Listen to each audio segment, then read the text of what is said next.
wakati jumuiya ya kimataifa ikielekeza macho yake kwenye mzozo unaoendelea kufukuta huko Mashariki ya Kati.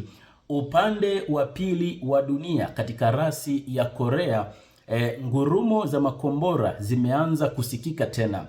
Siku ya Jumapili ya tarehe 19 ya mwezi huu wa 4 na mwaka huu wa 2026, Korea Kaskazini imetuma ujumbe mwingine wa kijeshi kwa ulimwengu, ikifanya jaribio la pili la makombora ya masafa mafupi yenye teknolojia ya hatari ya mabomu ya kusambaa. Lakini dhoruba haipo Korea pekee. Katika mlango wa bahari wa Hormuz, hali imebadilika kutoka kuwa tete na kuwa hatari zaidi baada ya jeshi la Marekani kuiteka meli ya kontena ya Iran inayofahamika kwa jina la Tousika, tukio ambalo limetia kigingi mazungumzo ya amani yaliyotarajiwa kufanyika nchini Pakistan.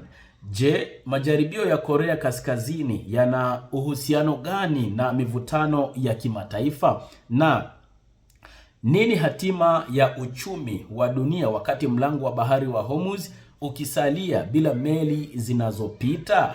Karibu sana tena katika habari yetu hii ya kiuchambuzi kufuatia hiki ama haya yaliyojiri hivi punde. Shirika la habari la KCNA limetoa picha zinazozua mjadala mzito, ambapo kiongozi wa Korea Kaskazini Kim Jong-un, nadhani hapa sote tunamfahamu ama tumekuwa tukimsikia, Kim Jong-un akiwa na binti yake wameshuhudia kurushwa kwa makombora matano aina ya Hwasong-11RA. Haya si makombora ya kawaida, yamebeba vichwa vya mabomu ya kusambaa na mabomu ya vipande vipande. Ufafanuzi wa kitaalamu unaonyesha kuwa mabomu haya ya kusambaa, yani cluster bombs, yamepigwa marufuku na zaidi ya nchi 120 kutokana na uwezo wake wa kusambaa maelfu ya vipande vidogo vidogo katika eneo pana, jambo linalofanya kuwa vigumu sana kudhibiti madhara yake kwa raia. Kiongozi huyo Kim Jong-un amesema majaribio haya ni muhimu katika kuimarisha uwezo wa mashambulizi ya msongamano mkubwa. Hiki ndicho ambacho kinaendelea kwa sasa katika habari za ulimwengu.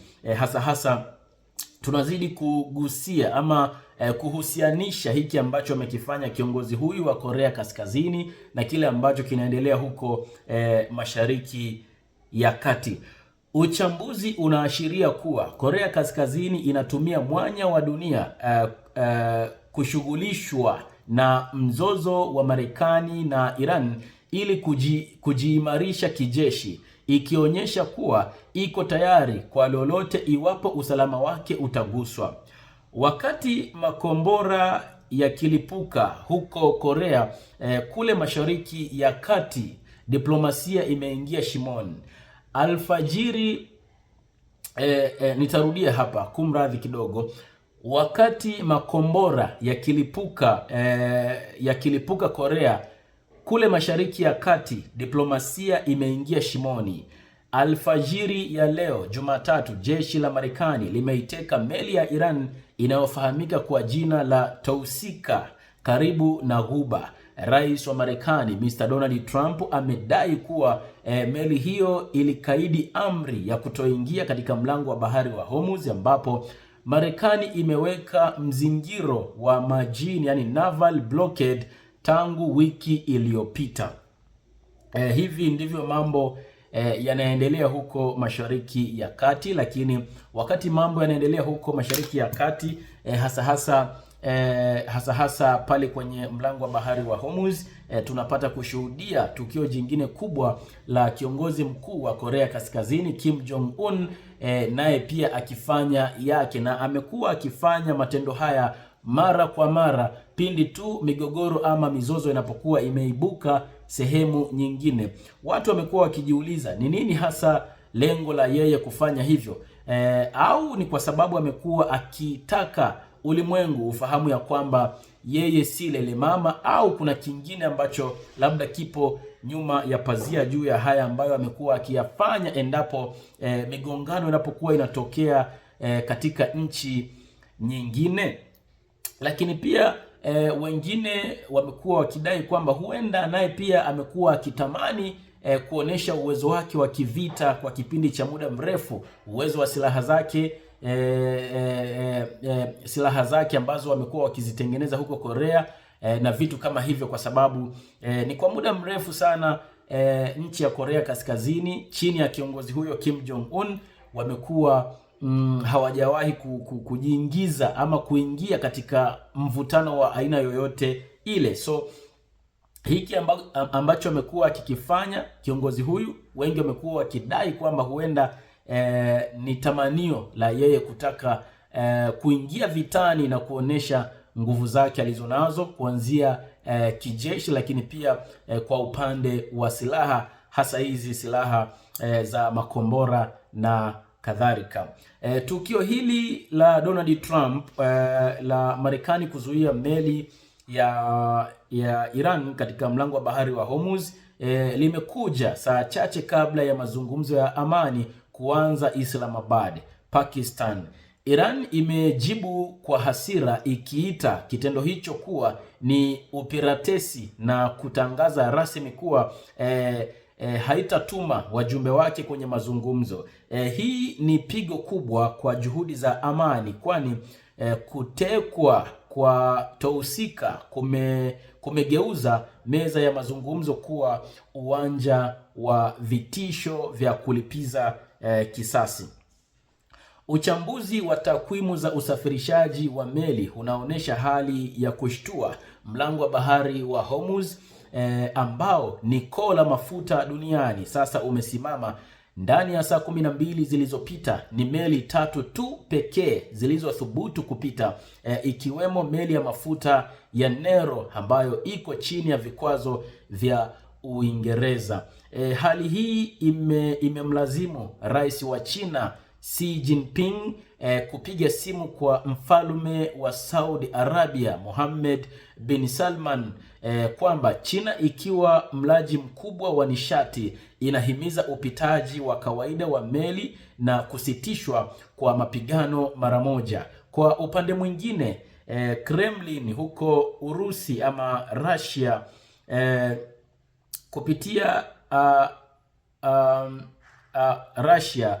kupitia kwa msemaji wake ambaye anafahamika kwa jina la Dmitry Peskov ameelezea hofu kuwa hali ya Ghuba imebaki kuwa tete na isiyotabirika, ikionya kuwa uchumi wa dunia unaweza kupata pigo kubwa iwapo vita vitapamba moto.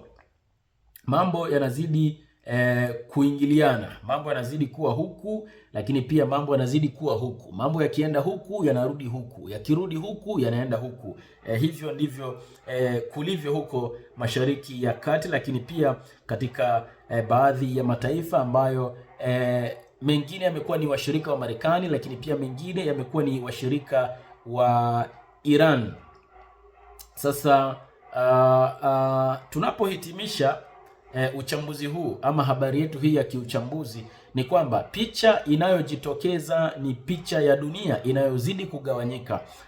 Korea Kaskazini inaendelea na majaribio ya silaha haramu, huku Marekani na Iran ziko ukingoni mwa vita kamili ya majini, na mataifa makubwa kama China na Urusi yanatazama kwa hofu anguko la uchumi wa dunia.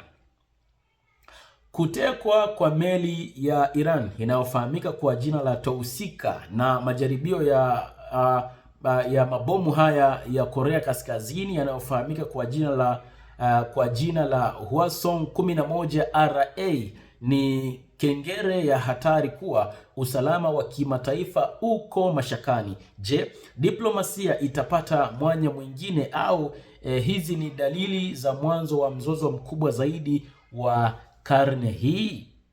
Asante sana kwa kuwa nami kuanzia mwanzo hadi mwisho wa habari hii. Mimi sina la ziada Ni kushukuru sana kwa kutenga muda wako kwa kuweza kufuatilia habari hii ya kiuchambuzi, kufuatia hiki ambacho kimejiri hivi punde kuanzia mwanzo hadi mwisho. Tukutane tena katika habari nyingine, lakini pia usiache kutuwekea maoni yako hapo chini kwenye upande wa comment kuhusiana na habari hii.